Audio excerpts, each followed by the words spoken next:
Fashionable बहू, संस्कारी ननद। शोभा के इकलौते बेटे साहिल ने एक फैशनेबल लड़की विभा से लव मैरिज कर ली और उसे अपने घर ले आया। उसकी माँ ने दोनों को देखा तो बोलने लगी, अरे साहिल, ये किस नाटक वाली को ले आया तू? और इसने ये इतने छोटे कपड़े क्यों पहन रखे हैं? माँ, ये नाटक वाली नहीं आपकी बहू है। मैंने इससे शादी कर ली है। विभा, माँ के पैर छुओ। कम ऑन साहिल, मैं किसी के पैर नहीं छू सकती। विभा, ये हमारा कल्चर है, घर के बड़ों के पैर छूते हैं। ओके साहिल। विभा जैसे ही शोभा के पैर छूने के लिए झुकी तो शोभा ने उसे डांटते हुए कहा, चल हट यहाँ से, दूर हो जा मेरी नजरों से। न जाने कहाँ से इसे उठा लाया है। तेरे लिए लड़कियों की कमी थी क्या, जो ऐसी लड़की को ले आया? हमारे घर के संस्कारों के बारे में तो सोच लेता, लोग क्या कहेंगे? माँ, आप भी कैसे पुराने जमाने की बात कर रही हो? आप कपड़ों और भाषा से किसी के संस्कारों को जज नहीं कर सकती। साहिल ने अपनी माँ को समझाने की बहुत कोशिश की, लेकिन वो कहाँ कुछ मानने वाली थी। शोभा अपनी बहू के कपड़ों और स्टाइल की वजह से हमेशा उसके कैरेक्टर पर टिप्पणी करती रहती। एक दिन विभा अपनी सास के लिए चाय बनाकर लाई। गुड मॉर्निंग मॉम, ये आपकी टी। ऐ छोरी, तुझ में संस्कार नाम की चीज है या नहीं? गुड मॉर्निंग ना बोला कर मुझे। हमारे यहाँ बहुएं पैर छूती है और तूने ये कैसे कपड़े पहने? देख जरा मेरी बेटी रानी को, सीधे सादे कपड़े पहनती है वो। मॉम, आपकी बेटी को फैशन की बिल्कुल भी नॉलेज नहीं है।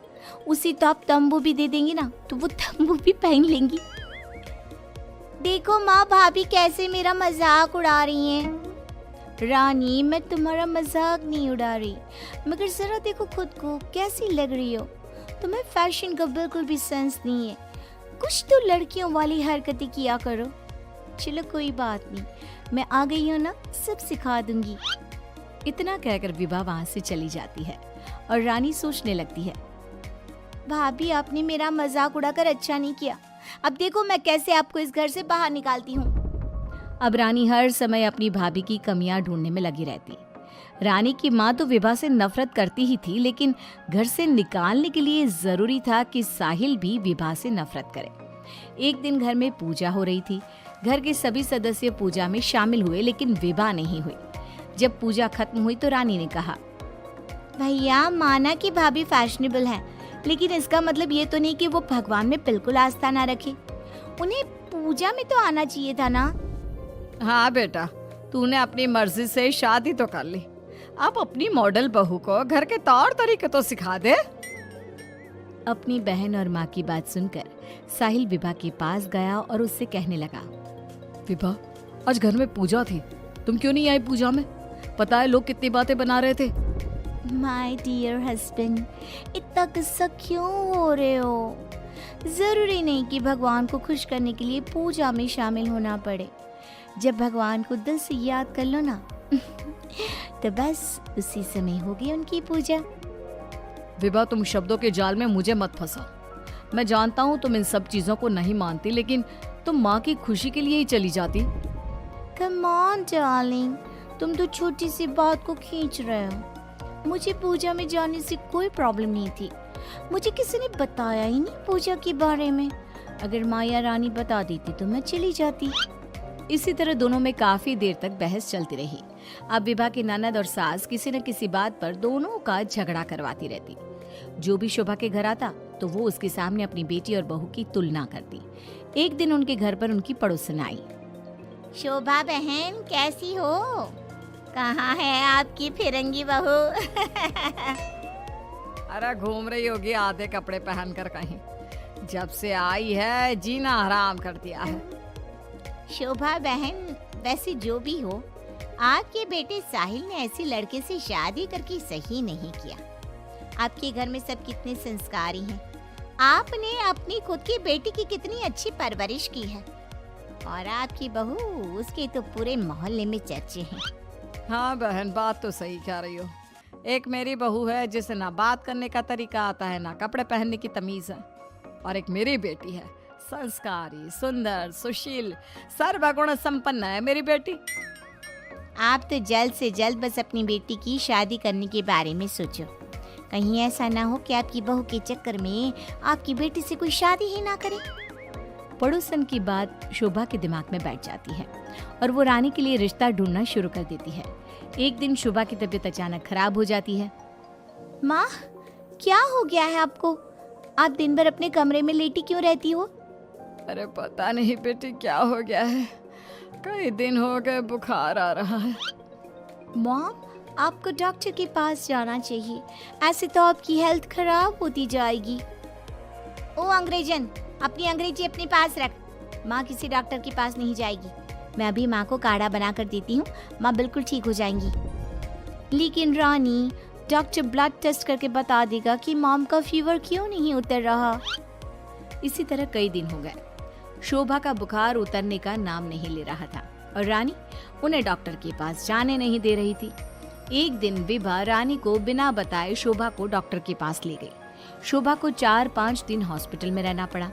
इसी बीच विभा ने अपनी सास की बहुत देखभाल की, लेकिन रानी एक बार भी अपनी माँ से मिलने नहीं आई। बहू, मेरी इतनी ज्यादा तबीयत खराब थी, लेकिन रानी मुझसे एक बार भी मिलने नहीं आई। डोंट वरी मॉम, घर में कोई नहीं है ना, तो वो घर में ही रहती है। अब डॉक्टर ने बोला है कि आप घर आ सकती हैं, तो आप ज्यादा सोचिए मत। अब शोभा को पहली बार अपनी बेटी और बहू के संस्कारों के बीच का अंतर पता चला। शोभा अपनी बहू को प्यार करने लगी। एक दिन शोभा ने विभा से कहा, बहू, आज शाम को लड़के वाले रानी को देखने आ रहे हैं। रानी और तुम बाजार चली जाओ, खाने का कुछ सामान और रानी के लिए अच्छी सी साड़ी लेकर आना। माँ, मैं भाभी के साथ नहीं जाऊंगी। वो साड़ी दिलाने की जगह कोई स्कर्ट या जींस दिलाकर ले आएंगी। बहू, तो इसे साड़ी ही दिलाकर लाना, ठीक है? है कि मॉम। रानी और विभा मार्केट के लिए निकल जाती हैं, लेकिन रास्ते में बहुत ट्रैफिक था। पूछने पर पता चला कि एक कार का एक्सीडेंट हो गया है। विभा और रानी ने कार के पास जाकर देखा तो एक लड़का बहुत बुरी तरह से जख्मी पड़ा था। कोई उसकी मदद नहीं कर रहा था। लोग खड़े होकर बस तमाशा देख रहे थे। विभा ने उस लड़की की मदद करना चाहा तो रानी ने उसे रोकते हुए कहा, भाभी, ये क्या कर रही हो? जब कोई इसकी मदद नहीं कर रहा तो हम क्यों करें? रानी, ये क्या बोल रही हो तुम? अगर हमने इसकी हेल्प नहीं करी तो ये मर सकता है। लेकिन भाभी, पुलिस का झंझट कौन संभालेगा? पुलिस उल्टा हमसे ही सवाल जवाब करेगी। वो सब बाद में देखेंगे, पहले इसे हॉस्पिटल पहुंचाते हैं। विभा और रानी उस लड़के की जान बचा लेती हैं और उन्हें घर आने में देर हो जाती है। शोभा उनसे पूछती है, तुम दोनों को इतनी देर क्यों हो गई आने में? देखो शाम होने वाली है, लड़के वाले किसी भी समय आते होंगे। माँ, आपकी लाडली बहू की वजह से देर हो गई। मुझे आज पता चला भाभी को समाज सेवा का शौक भी है। रानी ने पूरी बात अपनी माँ को बता दी। शोभा ने बहू को डांटने की जगह उसकी तारीफ की। वो तीनों बात कर ही रहे थे, तभी साहिल वहाँ आकर कहता है, माँ, जो लड़का रानी को देखने आने वाला था उसका एक्सीडेंट हो गया है। क्या? ये तो बहुत बुरा हुआ। ठीक तो है ना वो? हमें जल्दी उसे देखने जाना चाहिए। माँ, वो ठीक है, उसके घर वाले बता रहे थे कि 2 लड़कियों ने उसे हॉस्पिटल पहुंचाया है। अगर वो उसे वक्त पर हॉस्पिटल ना लेकर जाते तो उसका बचना मुश्किल था। 2 लड़कियों ने? डार्लिंग, हमने भी आज एक लड़की का हॉस्पिटल पहुंचाया था। कहीं ये लड़का वही तो नहीं जो रानी से मिलने आ रहा था? सभी हॉस्पिटल पहुंचे तो ये लड़का वही निकला जिसकी जान विभा और रानी ने बचाई थी। सब ने दोनों की बहुत तारीफ की। रानी ने अपनी भाभी से माफी मांगते हुए कहा, भाभी, मुझे माफ कर दो। मैंने हमेशा आपको गलत समझा। अगर आप ना होती तो मैं कभी भी किसी अनजान आदमी की मदद ना करती। डोंट क्राई डियर, हमें अच्छे काम करते रहने चाहिए। साहिल दोनों की बात सुनकर कहता है, देखा रानी, मैं कहता था ना, संस्कार चरित्र में दिखाई देते हैं, कपड़ों और भाषा में नहीं। इसीलिए कभी किसी के कपड़े देखकर उसका कैरेक्टर सर्टिफिकेट नहीं बनाना चाहिए।